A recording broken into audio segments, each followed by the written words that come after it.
Ahoy! Monaco here as promised with our names and properties of groups lecture. We're going to cover this topic pretty quickly. It is a long one, so you're going to have to be pausing a lot here, and I encourage you to review it once you're finished because a lot of the information here is very testable and very important. Okay? There is a Google Classroom to follow it up with too. Things we're going to get started with, the alkali metals. Okay, we're going to cover the physical, chemical properties of all these different groups as well as some notes on it. So physical properties of these elements, they all have one valence electron. They have a luster that is shiny. They conduct electricity and heat very well. They are ductile and malleable. These words are going to be very common in this particular unit. What they mean is that they are bendable. Okay, ductile technically is you can make it into a wire. Malleable is technically you can pound it out into a sheet. And that's why I'm taking the time to define it now instead of on every slide. Luster, this is either shiny or dull. These ones are going to be shiny like metal. Okay, I mean, it says in the name of the group, Alkali Metals, and metals are shiny, and there's no real exceptions to that rule. So when we say have luster, we mean shiny. When we say do not have luster, we mean dull. But for now, shiny like a metal is luster. Properties of the alkali metals. These guys easily lose their one valence electron to become positive one ions. Okay, and what this means is that the ion is smaller than the atom that formed it. Okay, I wrote it out big here because I'm going to refer to it in shorthand later. Whenever you have a positive ion, it is smaller than the atom that formed it. They are extremely reactive, and they're never found alone in nature. You don't find nuggets of sodium, lithium, potassium, rhodium, cesium, and francium. They react violently with water, which is why you don't find nuggets of this stuff out there. Your cell phone batteries have lithium in them, and that's why these Samsung Note 7s are dangerous, because that lithium is extremely reactive, and if the battery gets damaged in any ways, you've got yourself a little pocket bomb. But anyways, I digress. The most reactive metal is francium, and it's at the bottom of this particular group. And it reacts so fast that we have trouble proving it's metallic in its nature. But since it belongs in the group, we're assuming that its properties are that of a metal. Because of Moseley's periodic law, we can assume it. Now, alkaline earth metals. These all have two valence electrons. They have luster. They are shiny. They are ductile. They are malleable, and they do conduct electricity. Again, things that metals do. And this group has the name metals in it. So there you go.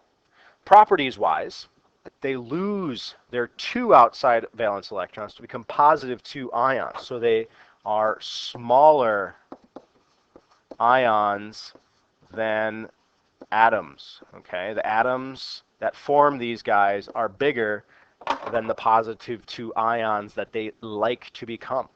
They're very reactive, not extremely reactive, and they're rarely found alone in nature. Radium is an element that Marie Curie discovered that I do believe you can find alone in nature in certain deposits after it's been purified, but it's extremely radioactive, so you don't want to find a chunk of radium around. It could cause cancer. Notes on the alkali earth metals. Well, it's easy to remember because there's two words in the name. It's group 2, and it has 2 valence electrons. So 2, 2, 2.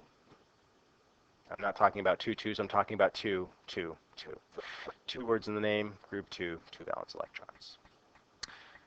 Now, this note is slightly out of order, so make sure you put it in the right spot. Halogen group. Halogen group, we skipped a whole bunch of these groups, and we're going to group 17. There's 7 valence electrons. They're all nonmetals, and they make up the group. 3 states of matter are found in this group, both solids, liquids, and gases. So as you go from the top to the bottom, there's gases,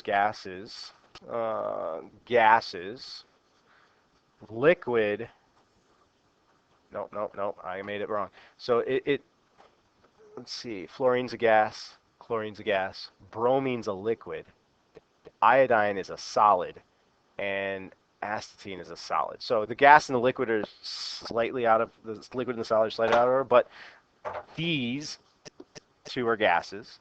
That one's a liquid, this one's a solid, and that one's a solid. Okay, so all three phases of matter are found in this group.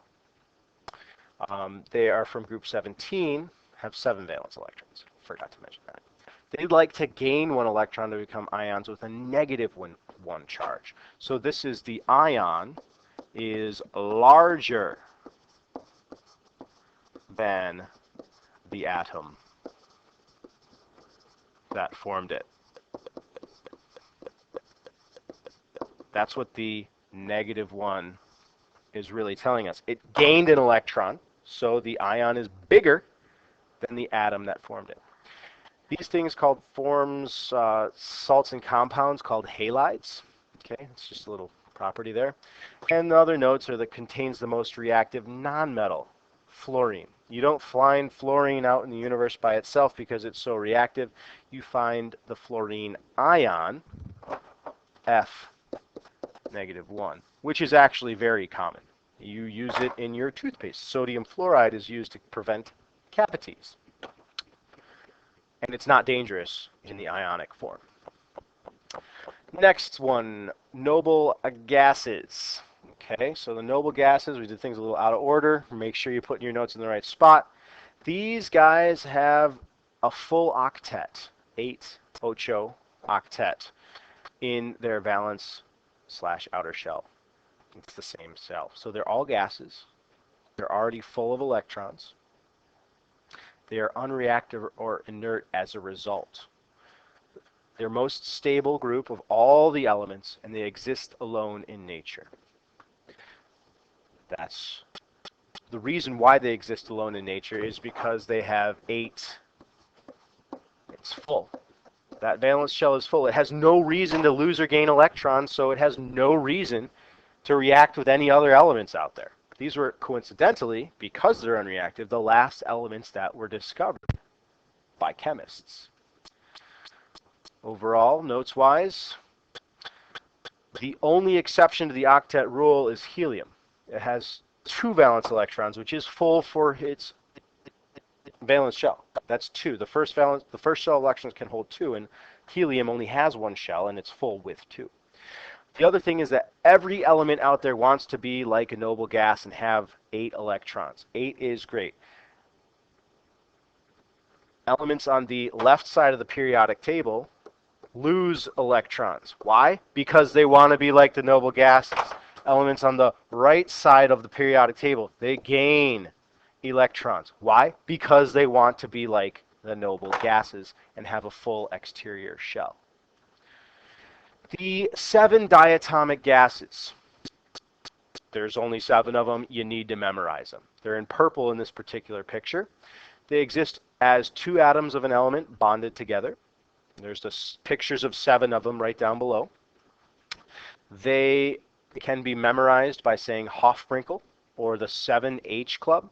When we're talking 7H club, what we mean is that you can trace the number 7 out on the periodic table with 6 of these guys. See, number 7. And there's H also. So that's the 7H club. Okay. Let's see. Next group is an extended family. This is the transition metals. The physical properties vary, but generally speaking, they all have luster, they all conduct electricity, they're all ductile, and they're all malleable. The valence electrons can vary, which is why we didn't apply any rules of group 1, 1 valence, group 2, 2 valence, etc., because they're all over the place, which is why they have some of the other unique chemical properties, like forming colored ions in solution. They also tend to be unpredictable because, again, their valence electrons are kind of all over the place. They're going to lose electrons or gain them depending on what other metals are present. So they change the tune that they're singing depending on who else is around, in terms of elements at least. These are typically the least reactive group of metals. Okay? There's, of course, exceptions to the rules, but we're not going to get into those. That's what college chemistry is for, and university chemistry, and PhD chemistry is for. Notes are found in the middle of the periodic table. And the middle means middle metals need middle names. So Roman numerals are often needed when we're talking about a specific oxidation state of a transition metal. So I might say copper, Roman numeral 1, talking about copper, that's talking about copper plus 1. Or copper, Roman numeral 2, talking about copper plus 2, or copper plus 2 ions. Okay? The lanthanide series. This is the top row on the bottom of the periodic table. These vary in their electron counts, just like the transition metals. They do conduct electricity, they are ductile, and they are malleable.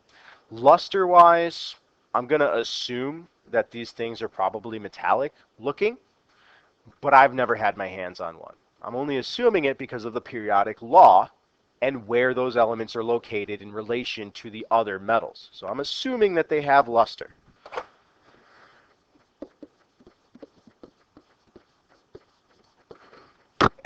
Pardon me. When exposed to air, they react with oxygen to form an oxide coating that tarnishes the surface.